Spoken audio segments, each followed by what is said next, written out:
Syria में 13 में से 8 सूबे मुखालिफ ऑपोजिशन हेते शे के कब्जे में, और जो बचे कुचे सूबे हैं उसके अंदर असाद की पोजीशन और बद से बदतर। लेट अली शो यू के एक और एपिसोड में आप सबको खुशामदेद।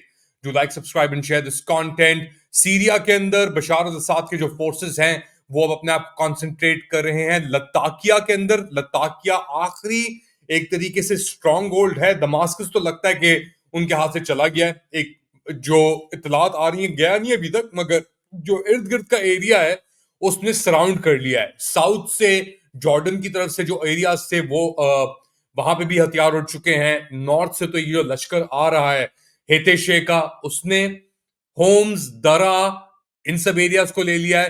तो बस अब अपना गिने चुने एरियाज हाथ में रहते हैं इनके पास। एक है दमास्कस का, एक है कुनेत्रा का, एक है तार्तुस और लताकिया। लताकिया के अंदर अब पोजीशन बहुत मुस्तहकम कर रहा है या करने की कोशिश की जा रही है।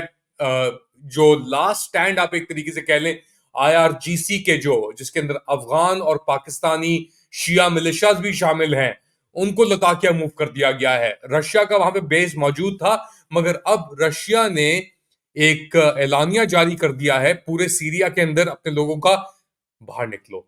जितनी जल्दी बाहर निकल सकते हो बाहर निकलो। असाद साहब का पहले खबरें आ रही थी कि वो छोड़ के भाग चुके हैं, मगर आखिरी इतलात के बाद वो अभी फिलहाल नहीं भागे। उनकी बेगम और बच्चे लास्ट जो रिपोर्ट्स हैं मुंतकिल हो गए हैं जी मॉस्को, इतलात के मुताबिक।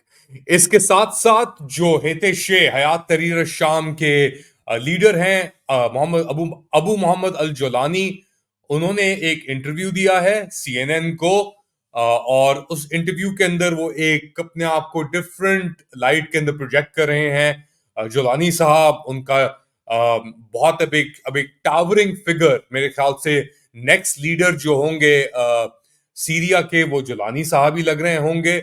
और जो असाद बातिस्ट अलवी फ्रंट था, जो जिसकी 60 साल एक तरीके से तारीख रही 60 से सीरिया के अंदर, बर्बरियत, फस्तायत, जो लोगों को टारगेट किया गया, उसका इख्तिताम होने को जा रहा है। अब अफवाहें बहुत चल रही हैं कि यार जुलानी जो है ये तो अमेरिका का एसेट है। अब इजरायली अखबार के अंदर भी खबरें आ रही हैं, उसको ही प्रमोट किया जा रहा है। जुलानी कह रहा है, इजरायली अखबार टाइम्स ऑफ इसराइल के बारे में हम जानते हैं कि कितना वो कितना बड़ा प्रोपेगेंडा पीस है इसराइल का। उसके अंदर खबरें शाया कर रहे हैं कि जी जुलानी साहब तारीफें कर रहे हैं कि जी अगर इसराइल की मदद नहीं होती तो वो हिजबुल्लाह को वो शिकस्त नहीं दे सकते थे उस तरीके से जिस तरीके से हसन नसरुल्लाह के मारने के बाद जो इसराइल ने डीकैपिटेशन की उधर, उसके बाद जो सिचुएशन डेवलप होके दी। अब इसके अंदर कितनी वजाहत है, टाइम्स ऑफ इसराइल हम जानते हैं उनका एक प्रोपेगेंडा पीस है। मगर एक बात तो वाजे है कि ये जो ग्रैंड चेस बोर्ड जो चल रहा है मिडल ईस्ट के अंदर, जिसके अंदर ईरान की भी ऑब्वियसली एक स्टैंडिंग है, एक कुव्वत का ईरान, उनको बहुत बड़ा धचका पड़ा है। उनका जो है पल्ला साफ हो चुका है, यानी उनको गिरा के फेंक दिया गया है। लेवेंट, लेबनान, जहां पे उन्होंने धाइयां लगा दी अपने आप को मजबूत करने के लिए, इसराइल के खिलाफ खड़ा होने के लिए, विद इन मंथ्स पल्ला उलट चुका है। अच्छा, टर्किश प्रेसिडेंट रजब तैयब एर्दोआन साहब भी आके ट्रोलिंग कर रहे हैं बशार अल असाद साहब की, कह रहे हैं कि अब तो बस यानी कुछ ही देर की बात है कि हम दमास्कस भी ले लेंगे, और असाद साहब को चाहिए वो बैठ के बात करें। इंटरेस्टिंग चीज यहाँ पे ये है कि कुछ माह पहले तुर्की ने बशार अल असाद साहब को मैसेज भेजा कि बैठे आप और ये जो मसला है इसको हल करें, क्योंकि हमारे पास अब 10 साल होने को आ रहे हैं, हमने जो आपके रेफ्यूजीज, सीरियन रेफ्यूजीज हैं हमारे पास, इनको हमें वापस भेजना है, तो प्लीज आप इस मसले को हल करें। इसके जवाब में बशार अल असाद ने कहा कि कर लो जो करना है, मैं नहीं करता। और फिर क्या हुआ? फिर तो तैयारी पकड़ी हुई थी सीरिया, यानी सीरिया को याद रखें, अभी जो टर्किश वजीर खारजा हैं हकान फिदान साहब, वो पहले तुर्की के खुफिया एजेंसी के सरबराह थे। तो हकान फिदान को पता है कि किधर सब चीजें दफन हैं। जब मुदाखलत हुई थी अमेरिका ने तुर्की को इस्तेमाल करके, मुत्तहदा अरब अमीरात, कतर, 2012-13 के अंदर ओबामा साहब के जाते जाते, तो हकान फिदान साहब का बहुत एक किरदार था ये पूरा, यानी पूरे सेटअप को चलाने का, कि किस तरीके से जो मुजाहिद थे, ऑपोजिशन ग्रुप्स थे, उनको सीरिया भेजा गया, वेपन्स दिए भेजे गए, जॉर्डन के रास्ते किस तरीके से आए। तो हकान फिदान एक तरीके से प्लानर था, और अब हकान फिदान है वजीरे खारजा। तो वो जानता है कि किधर ये सब चीज दफन थी, डिवीजन 30 किधर था, ये सब चीजों में बहुत अहम किरदार अदा किया था। तो अब आके एज अ फॉरेन मिनिस्टर, वजीर खारजा, जब ये चीज हुई तो हकान फिदान को पता था क्या हो रहा है।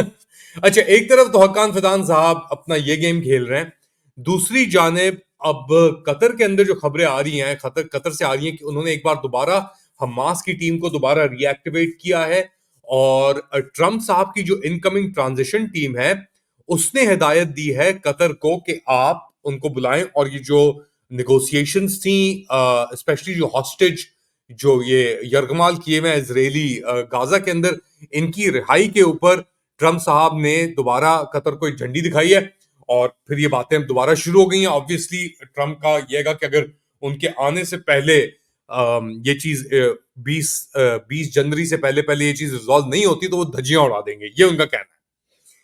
बहुत इंटरेस्टिंग डायनामिक्स चेंज हो रहे हैं। ऑफ कोर्स मिडिल ईस्ट के अंदर भी इसराइल का एक बहुत बड़ा एक आउटसाइज रोल रहा है।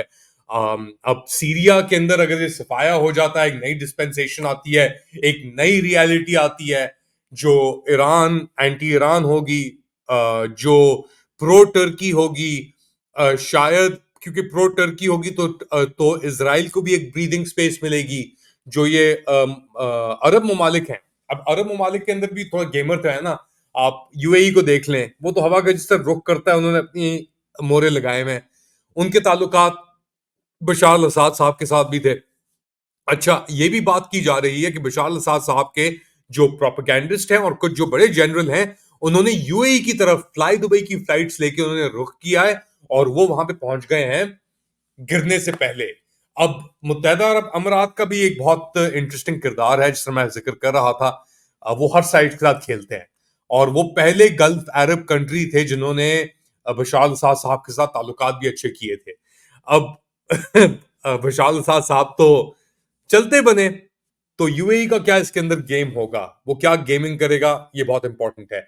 सऊदी अरेबिया का गेम होगा, ये भी बहुत इंपॉर्टेंट है। मेरे ख्याल से Saudis were not on board कि जो टर्की ने मूव की है इसराइल के साथ मिलके, हेतेशे को आगे बढ़ा के, और जिस तरीके से क्रम्बल हुए हैं, तो इसके अंदर डेफिनेटली सऊदीज का और अमरातियों का इतना शायद वो ना हो।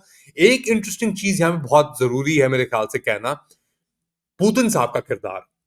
वो इतने ऑक्यूपाइड हैं यूक्रेन के अंदर कि उन्होंने यहां पे जो फोकस था उनका सीरिया के ऊपर, वो इतना नहीं हो सका। मगर उनकी कुछ अंडरस्टैंडिंग के बगैर टर्की इतना मेजर ऑपरेशन नहीं भी कर सकता था। तो मेरे ख्याल से अंडरस्टैंडिंग होगी बिटवीन टर्की एंड रशिया, और रशिया के जो आ रहे हैं बयानात के, यार अब तो यानी सिचुएशन बशार अल असाद के लिए अनटेनेबल हो गई है, क्योंकि अगर साउथ से भी रेजिस्टेंस आ गई, जॉर्डन बॉर्डर से भी आ गई, ध्रुज एरिया से भी लोग आ गए, इतना सब कुछ गिर गया है, तो लास्ट स्टैंड अगर लताकिया में होता भी है जहां पे रशियन बेस है, तो रशिया चाहेगा कि उसकी पोजीशन मुस्तहकम रहे, और उसके लिए शायद वो बशार अल असाद का जो बचा कुचा ये सेटअप है इसको भी बलि चढ़ा दे।